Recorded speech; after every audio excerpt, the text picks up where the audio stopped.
Hello and welcome to Newsclick. Today we are going to discuss mapping the elections with Seema Mustafa. Seema, all eyes are right now on UP and Bihar because this is the bulk of the seats from North India. And let's face it, it's a North Indian vote which is going to decide what's going to happen to BJP because they don't really have much of a presence in the South. How do you look at the UP elections? 8 seats in Western UP are going in for elections. So what do you think is the scenario in Western UP? Well, it's very interesting because this time, there's been a very concerted effort by Ajit Singh and the Rashtriya Lok Dal to get back the Jat vote. And Ajit Singh actually told me that how they have worked very systematically over the last 1 year on that Jat vote because he's finally realized that he's losing that entire the constituency which his father had sort of created for them. So he said that they went to the Jats and they said, look, you need to be powerful here and you can't be powerful and have a say in who the government is or what government is formed unless you are a power vote, and that you can only be with the Muslims. And you voted in the past for the Muslims. I mean, this is exactly how he was telling me. And now you guys should come together. They also work on your field.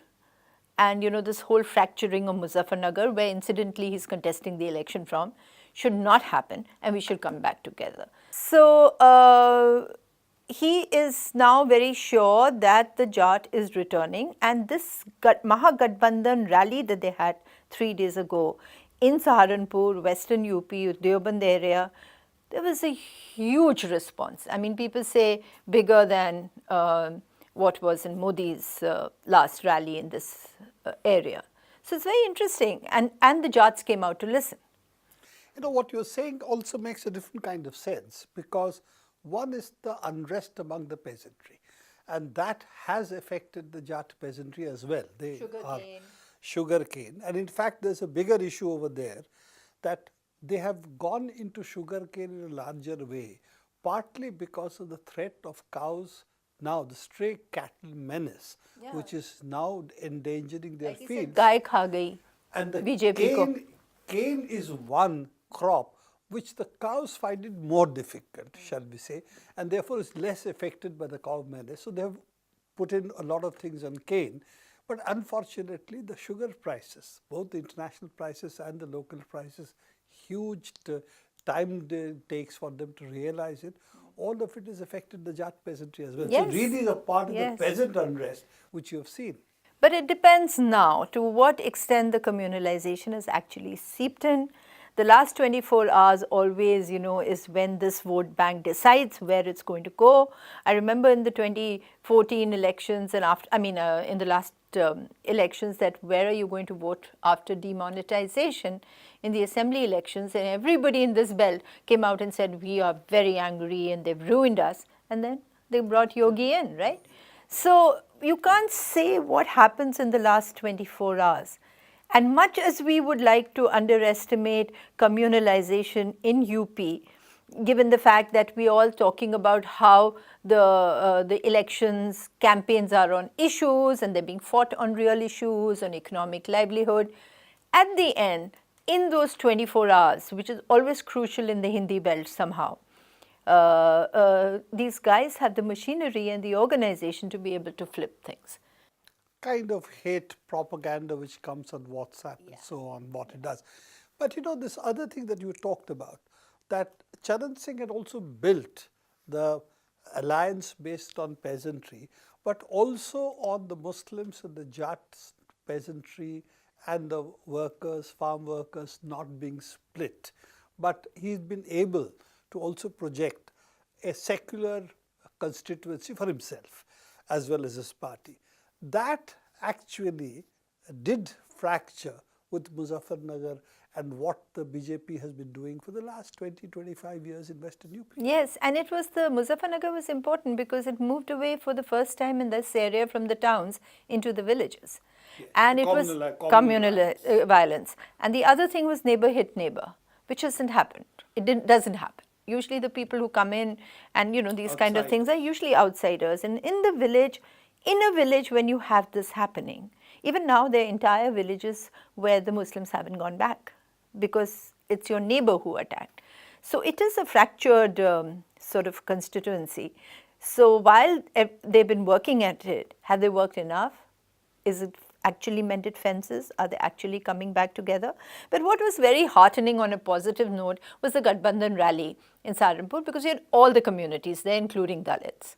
And you had a very responsive, very enthusiastic crowd, which was responding to all the three leaders, Mayawati, Akhilesh Yadav and Ajit Singh. That's an interesting point, because Jatav and Jat is an old, again, tension. Yes. So while there was a secular constituency of Charan Singh, it was a very casteist constituency of Charan Singh, very anti-Dalit and very anti-Jatav. The Dalits were not allowed to No. vote. They were kept out of the booths, and even if they came Yes. to vote, they faced violence later. Yes. And this time, because of the Gadbandhan, you will find that, in these candidates who are, say, from not the BSP, but are RLD or even Samajwadi, they're actually moving to seek the Dalit vote.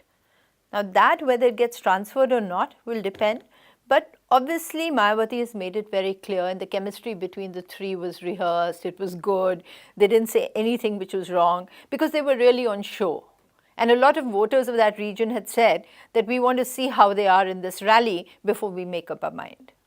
That's an interesting point, because this issue of chemistry between the SP and BSP has been discussed a number of times, that it's almost impossible for these two parties to come together. But it was not so much the SP-BSP per se, it was also the Mulayam and the old guard who, when the incident happened in the guest house, if you remember, the Dak Bungalow, and that violence which was unleashed physically against Mayawati, and the response of Mulayam after that, not even an apology, but a brazen justification, that was really what fractured the relation.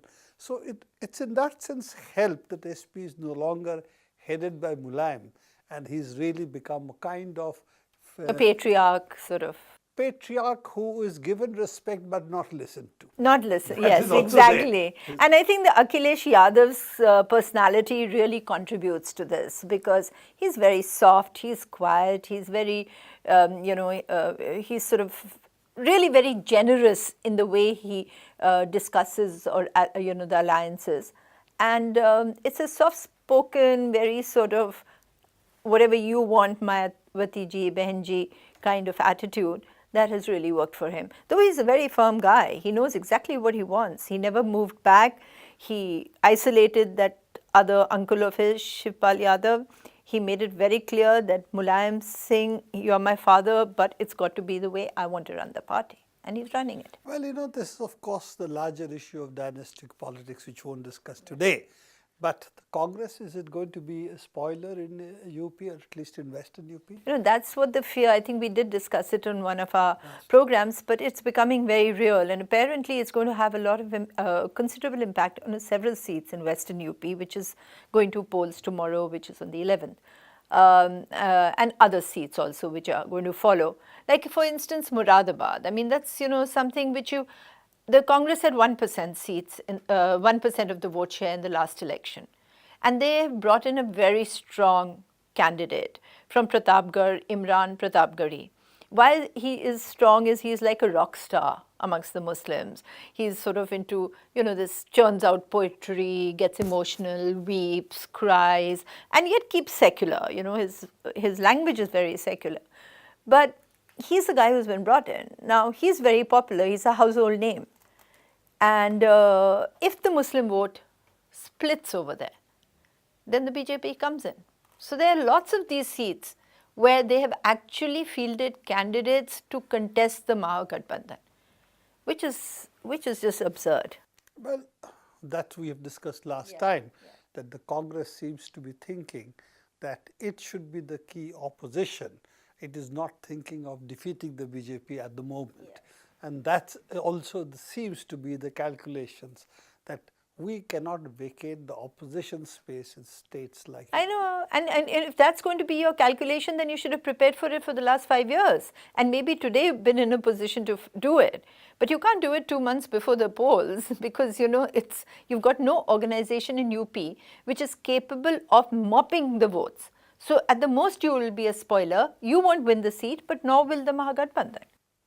Coming back to BJP, to Bihar, and I'm not sure we should call it the Mahagathbandhan. At the most, we can call it really Gathbandhan. Yeah, yeah. So Bihar is a little more like Mahagathbandhan, except the left has really not come into it.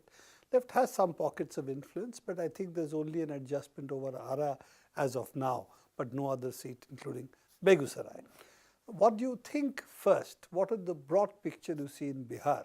Because if we take the last election arithmetic into account, unless there is a significant swing away from Nitish, BJP, assuming that it still remains a sort of stable voting bloc of upper caste sections which don't see any other party in Bihar except the Congress, which is of course there with the Gathbandhan. So what do you think that it is likely? Do you think Lalu is going to lose some support amongst his vote base? Well, the reports are conflicting. We yet have to go in and really look at the whole thing. From Ara, it seems ML candidate is doing fairly well. Begusarai, there's of course the CPI candidate who, yeah, they didn't leave the seat for him, so he's contesting. Now it all depends on whether he gets the Bhumiyar vote and whether he gets the Muslim vote away, in which case he'll have a winning target. Because in Bihar, it's not that you come in these states as national leaders. You also come in against the local factors that are all ranged against you. I mean, there is a popular RJD candidate who has a very strong, he's an old socialist of the Lohia kind. He's got a very strong support amongst the Muslims. Bhumiyar, of course, there is a CPI base, but the Bhumiyar is also with the BJP. So Kanhaiya will have to whip up a certain kind of campaign, which he seems to be doing pretty well. But in Bihar, the conflicting story is between whether Nitish has lost, to what extent has he lost, and to what extent has that vote moved away from him. And the other report is that the Gathbandhan is doing very well, or the Mahagathbandhan is doing very well, because they managed to get some of those parties which were last time in alliance with the BJP. So the shift is obviously towards them. And there is this Yadav, Muslim, Dalit kind of a consolidation that is making itself felt in Bihar. So you think that there could be some shift away from particularly Nitish's vote base? Yes. Because Nitish in Bihar had a shall we say Yadav, but a OBC vote base, let's put and it a this little way. bit of the upper caste and others And talking. also among the Muslims. He was regarded as a secular force. In the last election. Last election. And before the last election, even when he did go with the BJP, his secular image was not really that dented. Yes. But this election, after the polarization we have seen in the country, the kind of hatred that is being sort of served on a platter everywhere. I think the Muslim has no choice but to move away from him, because he is seen as the grand betrayer. He betrayed a vote. The Yadavs also look upon him, by the way, as a grand betrayer, because they came out in support of Lalu in the last election, parliamentary election. And for them it is Lalu all the way now, particularly. So there is this big vote bank which thinks that they've been done against. And I don't think in terms of development, what he did earlier in the last year or two has not been tremendous development, plus the polarization.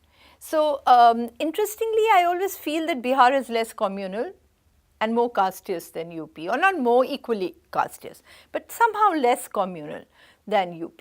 In the sense it's very difficult, it's not easy to polarize people on Hindu-Muslim lines there, because it's cut so deeply by caste. And maybe the BJP hasn't been able to work there with the same focus and intent as it has been able to in UP. Well, UP, the BJP, the old Jansangh base, if you remember, goes much deeper. And then you have this Aditya Nath sitting there, no? Yeah, but apart from that, Yeah. It's a much deeper communal base. If you take Bihar, there is a strong socialist base. And don't forget, there was to be a strong left CPI later on, splits. But even Liberation, CPI, and it's got a percentage of votes that you see. I mean, even in Begusarai, the CPI had 19% of the votes, which is good for a party which doesn't have any organization there. Yeah, so in this sense, the people therefore have seen socialist and left politics in a big way in Bihar. In 60s, what we remember, the CPI was a big force in Bihar. So, and Eastern UP. and Eastern UP, but Bihar was really significantly higher than Eastern UP. So what I'm saying is, BJP or Jan Sangh at that time, its communal politics was contested by both socialists and the communists, not only the Congress. In fact, Congress, as you said, used to be a casteist formation in Bihar, and that legacy still continues, both with the BJP and with the In fact, Congress. everybody, over the last year, absolutely right. They played really deep communal politics. I mean, if it came from the Ram Mandir, and then it came with Rajiv Gandhi's Ram Rajya, and then the whole thing, it's been the laboratory or the playground, not even the laboratory, the playground of polarizing, divisive politics of hate. So it's come a long way, which is why now when I speak of UP, I speak with the rider of how the communal element or that virus that has been fed into that state is going to react in the last 24 hours before election, before polling. Yes, I think if the communal virus is bitten most deeply, it will be Gujarat and followed by UP. These, I think, are the two states where it has really gone very deep.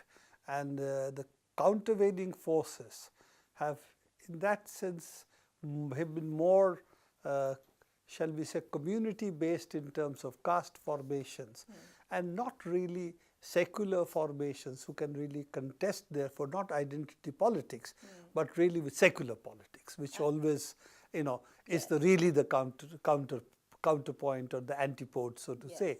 It's secular versus communal. The minute you get into caste versus caste, then engineering caste alliances becomes also a game, which the BJP seems to have learned pretty well. Very well. And I think what in Gujarat, the polarization, the fracturing is complete. I mean, you have different colonies, people stay separately. It's like you've actually, and you will, when you cover the elections or move around Gujarat, you will find the Muslims carrying the identity on a sleeve and being ignored. They're not there. They don't have a say in most issues. They just have to be happy that they are not being targeted. UP hasn't yet come to that point of complete segregation. It's in the process. And another 5 years will complete it, I feel. If we don't manage to reverse it. Exactly. So things are interesting. Very. We are living in interesting times, as the Chinese and say. Fluid, which is why it's probably being reflected in what we are saying, because we really don't know. We can just tap the broad parameters. It's all very fluid. Lots of things are at play in UP and Bihar. But one thing I think is almost certain, the BJP is not going to be able to repeat the same amazing performance it had in the 2014 election. So that is a gain for the other side, that those numbers cannot be replicated today. Thank you very much, Seema, for being with us, mapping the elections not only in terms of seats, constituencies, but also in terms of what are the voting blocks, what are the kind of issues on which the votes are likely to take place. It's difficult to hold a crystal ball and predict these elections, particularly this time, because we have the recent incidents in Pulwama followed by Balakot.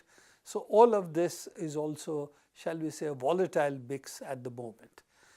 This is all the time we have in NewsClick today. Do keep watching NewsClick.